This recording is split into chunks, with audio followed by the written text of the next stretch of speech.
Tonight on the MTN News, a life flight helicopter crashes in Montana.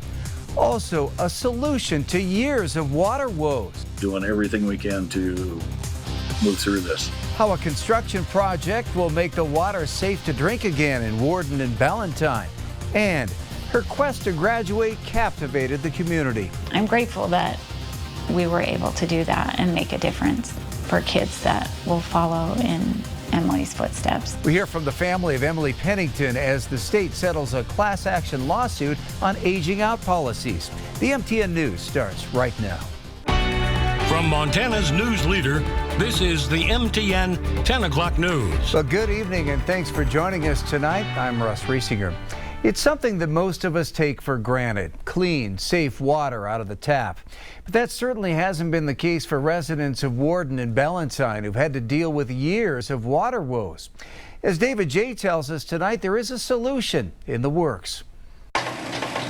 Crews put down new water main pipe for the Warden, Ballantyne, Yellowstone County Water and Sewer District. The water main, transmission main between Ballantyne and Warden, they share a water system. And it's old, dilapidated. Some of it's back in the 1950s when it was first installed. It's been a long process dealing with water rights and meeting environmental regulations to bring fresh water to the area.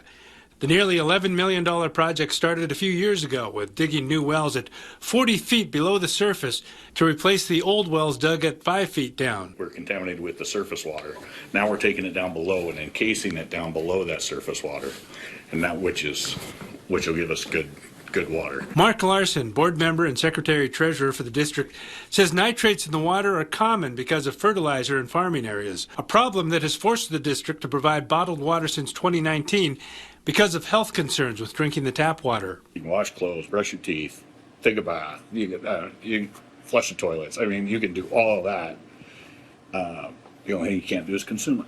Those living in Warden and Ballantyne have had to find fresh drinking water now for several years. And while it's become part of their routine, they're still very happy to see the progress of the construction project. We've got 3 different sizes back here, 2 different kinds, but 3 different sizes of water in the 40 pack and the 24 count pack, and that's all stocked out on the floor also. Michael Ryder is owner-operator of Project Merck in Warden. He sells water and also hauls pellets of water down the block so the district can give it to residents. It's been a challenge for everybody, I think, but you say it's going to be nice when all the lines are laid and you can actually walk in and turn on that faucet and be able to drink it. We've always drank, water from here, and stuff like that, so it hasn't affected us too much. We're just happy that it's coming back soon. A firm will soon be chosen for the next phase, and it's expected everyone will have water by June of 2026. It should be a little sooner, but the complete project will be hopefully done in June. In Warden, David J., MTN News.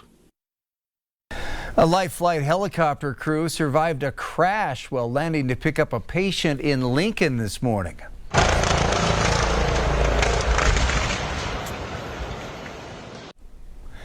That's home video capturing the moment a life flight helicopter crashed overnight in downtown Lincoln while trying to land in a parking lot just off Main Street. The crash heavily damaged the chopper. One woman saw it all happen. The more we watched, the lower they were getting. It sounded a little funny. And next thing you knew, they hit the pole and the helicopter crashed. Emergency crews were quick to respond and the pilot had already been pulled out, but there were others inside and thankfully all are going to be okay. A man who police say slammed into one of their cruisers over the weekend, then took off running, made a first appearance in court today.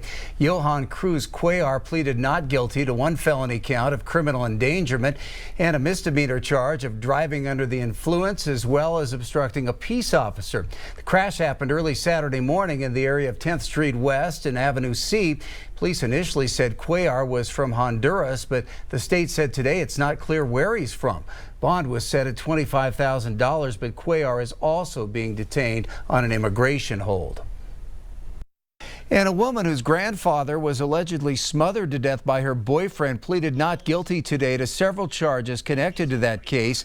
Samantha Finch is accused of gaining ownership of her grandfather's assets through deceptive means. She's facing 4 felony charges, both neglect and exploitation of a vulnerable adult, as well as 2 counts of forgery. The grandfather, Donald Finch, was found dead in his motorhome in Huntley in November of 2024. 41-year-old Dean Frost is charged with deliberate homicide in the case.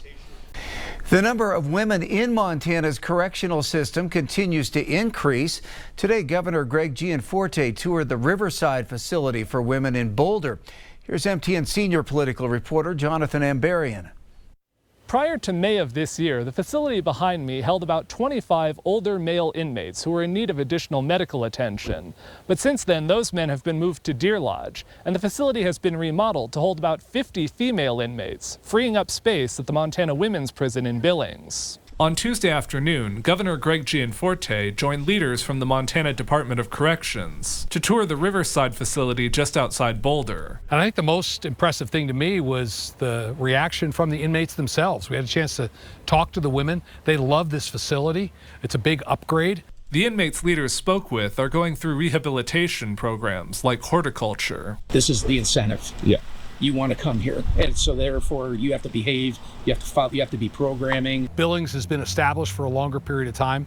We're still standing up those job training programs, dog grooming program that we have in Billings that does not exist here yet.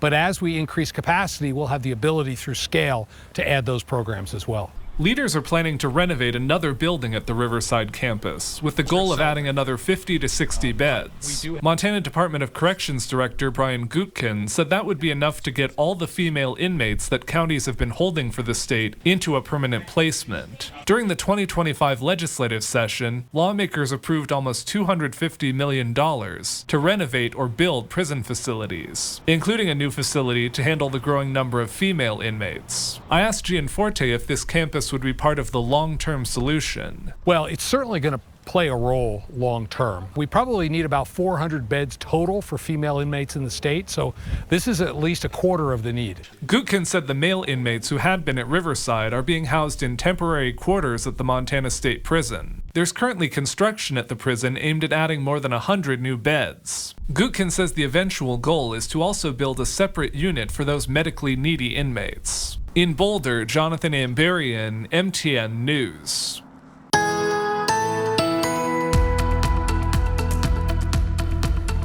Take a look at the almanac for the day. Temperatures this afternoon, we made it a little warmer than average, 5 degrees above the typical for this time of the year at 88, and the winds were fairly light. Notice sunset happening now at 8:02. Statewide temperatures, no big surprise. We had a lot of readings into the 80s. In fact, mid to upper 80s across eastern Montana, 89 in Sheridan.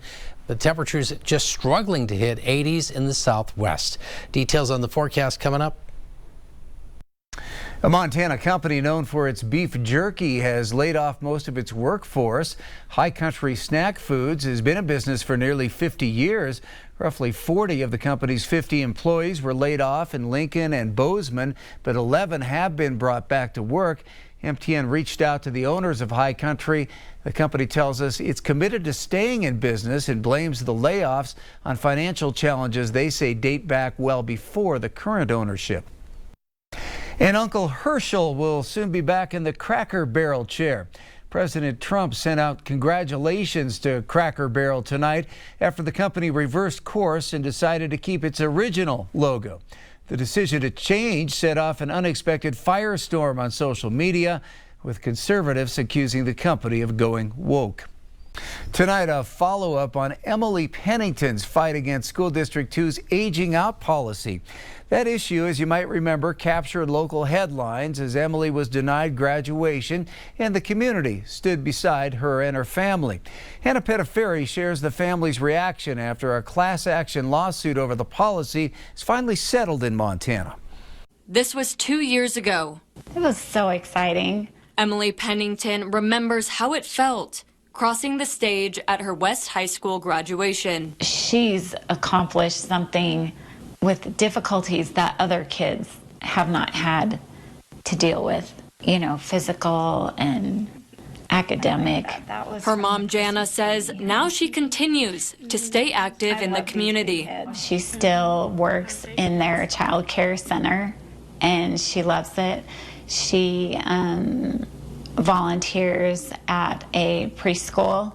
The Billings community watched as Emily's mission to graduate was placed on hold due to a district aging out policy. The joy that she had her senior year, I mean, it was just so great. The district changed its policy after public outcry and support. She was able to have her senior year, and she had a lot of great experiences. Emily's story of aging out is just one of many. So, when the Penningtons heard about a recent class action lawsuit to allow students with disabilities to stay in school until 22, they felt grateful. I'm grateful that we were able to do that and make a difference for kids that will follow in Emily's footsteps. But before the suit, Billings schools and the Montana legislature amended age-out policies. As soon as that bill passed, we made sure that we opened the opportunity. Superintendent Dr. Garcia says a new vocational program will accommodate 13 students this year, hitting that aging out mark. We feel that that's the best course of action for students beyond the traditional age of graduation. Jana appreciates the changes.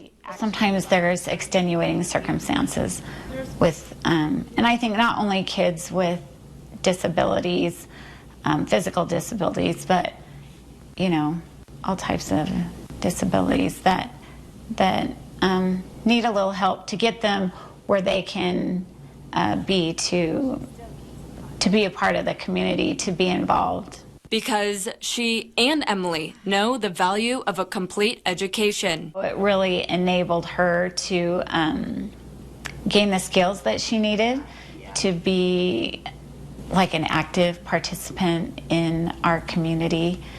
In Billings, Hannah Pettiferry, MTN News.